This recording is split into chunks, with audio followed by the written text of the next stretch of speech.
আমাদেরকে বেশি বেশি তাকওয়াবান হতে হবে, আল্লাহর ভীতি থাকতে হবে। আল্লাহ বলছেন ওয়ামান ইয়াত্তাকিল্লাহা ইয়াজআল লাহু মাখরাজা। তাকওয়াবান মানুষকে আল্লাহ বেশি পছন্দ করেন, খোদা ভীতি মানুষকে বেশি পছন্দ করেন। আমরা কি আল্লাহকে ভয় করতে চাই না? আল্লাহকে অদৃশ্যভাবে ভয় করতে হবে, বিশ্বাসও করতে হবে, ভয়ও করতে হবে। আল্লাহর প্রতি ভয় থাকা সত্ত্বেই বেশি বেশি নামাজ পড়বেন। আল্লাহর প্রতি অগাধ ভক্তি শ্রদ্ধা ভয় আছে বিদায়ী অন্যায় থেকে সরে থাকবেন। তো ইয়াজআল লাহু মাখরাজা।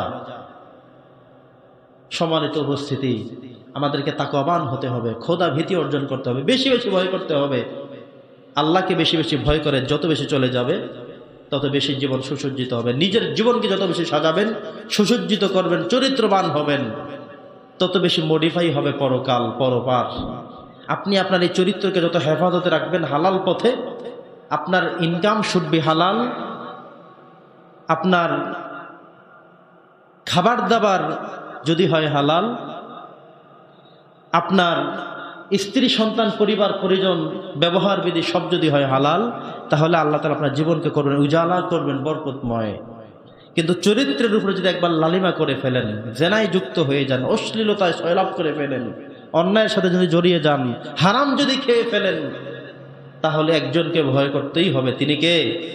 আল্লাহ তাআলা নবীজি বলছেন যে ইন্নামা বুইসতু লিউতিম্মা মাকারিমাল আখলাক। আল্লাহ তাআলা আমাকে এমন এক চরিত্রবান করে দিয়েছেন, আমি এমন এক চরিত্র নিয়ে আবির্ভূত হয়েছি যেই চরিত্র নিয়ে আর কেউ আগমন করতে পারেনি। বুইসতু মাকারিমাল আখলাক, সর্বোত্তম চরিত্র, সর্বোচ্চ চরিত্র। সমস্ত নবীদের চরিত্রই ভালো, কোন নবীর চরিত্রের ব্যাপারে কখনো কোনো কালেমা লেপন করা হয়নি, কোন নবীর চরিত্রের ব্যাপারেই না। ইউসুফ আলাইহিস সালামের সময়ে হযরত জুলাইখা চেষ্টা করেছিলেন তাকে চরিত্র নষ্ট করে ফেলবে, পেরেছে? কথা বলেন, পারেনি। তিনি আল্লাহর কাছে সাহায্য চেয়ে মাআযাল্লাহ বলে দৌড় দিয়েছেন, আল্লাহ তাকে সাহায্য করে দিয়েছেন। হযরত লূত আলাইহিস সালামের স্ত্রী অপকর্ম করত নিজে, লূত আলাইহিস সালামকে না জানিয়ে না শুনিয়ে কওমে লূতের সাথে জড়িয়ে যেত, অপকর্ম করত। আল্লাহ তাআলা লূত আলাইহিস সালামকে বাকি রেখে স্ত্রী সহ সবকে ধ্বংস করে দিয়েছেন। কিন্তু এই নবীর ব্যাপারে কখনো কোনো দুঃসাহস কেউ করতে পারেনি।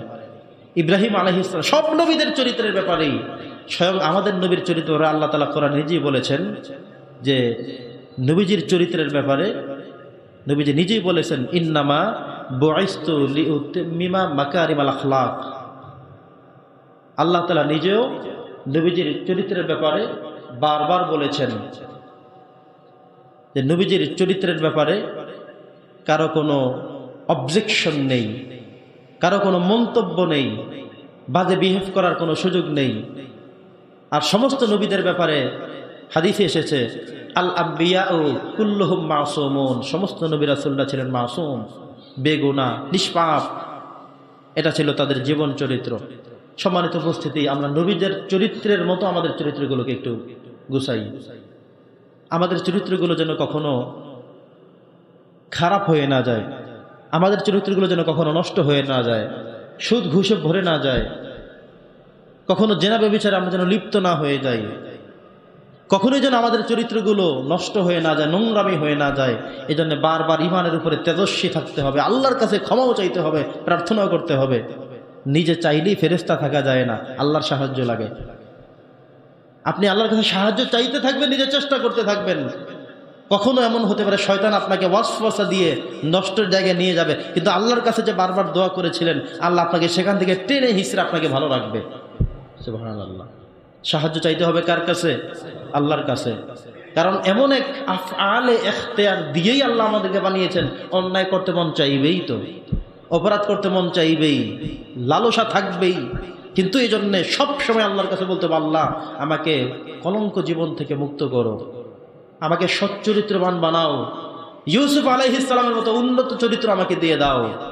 বিশ্বনবীর মতো যেভাবে কোরআনে এসেছে, নিজে বলেছেন, এভাবে আমাদের চরিত্রগুলোকে উন্নত করো। কঠিন বিপদকালে তুমি আমার সাহায্যকারী থেকো। তো কখনো যদি আপনি কোনো বিপদের মধ্যে পড়েও যান, দুশ্চিন্তা চলেও আসে, এমন কোনো অবস্থান হয়েও যায়, সেখান থেকে আল্লাহ তাআলা আপনি যে দোয়া করেছিলেন, আল্লাহ আপনাকে বের করে আপনাকে চরিত্রবান হিসেবে রেখে দিবেন এবং জান্নাত আপনার জন্য অবধারিত করবেন। সুবহানাল্লাহ। এই জন্য আমাদের সবসময় আল্লাহর কাছে চাইতে হবে, আল্লাহর কাছে বলতে হবে। আল্লাহর কাছে চাইলে বললে তিনি কখনো মানুষকে নিরাশ করেন না। অবশ্যই তিনি মানুষের সাহায্যকারী, মানুষের সহায় তিনি হন। আল্লাহ আমার রব, এই রবই আমার সব। সম্মানিত উপস্থিতি, এরপরে আমাদেরকে যে কথাটুকু বলে আজকে আমাদের আলোচনা শেষ করব, যে জীবন আমরা আল্লাহর জন্য তৈরি করতে পারবো সে জীবনই হবে সার্থক। যে পথে নবী করিম সাল্লাল্লাহু আলাইহি ওয়াসাল্লাম হেঁটেছেন সে পথই আমাদের জন্য হবে নিরাপদ। তো আমাদের নবীজির রাহে এবং আল্লাহ তাআলার নির্দেশে যে পথ, যে মত, এ পথ মতগুলো যেন আমরা অনুকরণ করি। দুনিয়াবি হাজারো লোভ লালসার পথ মত আমাদেরকে ডাকবে, আহ্বান জানাবে, আমরা কোনোটাতে পরাস্ত হব না, কোনোটাতে আমরা ঝাঁপ দেব না, কোনোটাতে আমরা লোভ করব না। আর আল্লাহর কাছে প্রত্যেক নামাজে প্রত্যেক সময় দোয়া করব, আল্লাহ তাআলা আমাদের দোয়া কবুল করেন। প্রিয় সুধী, আগামী সপ্তাহে ইনশাআল্লাহ আমরা লাইলাতুল বারাআত অর্থাৎ শবে বরাতের আলোচনা করতে পারবো। শবে বরাতের বাকি আছে আজকে থেকে 11 দিন। এরপরে চলে আসবে আমাদের বহুল কাঙ্ক্ষিত রমাদানুল করিম। আমরা রমজানের জন্য এখন থেকে প্রস্তুতি গ্রহণ করি। এটা হলো শাবান মাস, রমজানের আগের মাস, রমজানের জন্য প্রস্তুতির মাস। এই মাসেই আমরা রমজানের রোজা রাখার প্রস্তুতি গ্রহণ করব মন থেকে, বাজার সদাই করে সাহারি ইফতারির জন্য প্রস্তুতি গ্রহণ করি। এই মাসের মধ্যেই আমরা নিজের শরীরকে পরিপূর্ণ প্রস্তুতি গ্রহণ করাই। 29 তারিখ বিকেল হয়ে গেলে মাগরিবের পরই চাঁদ উঠে যেতে পারে।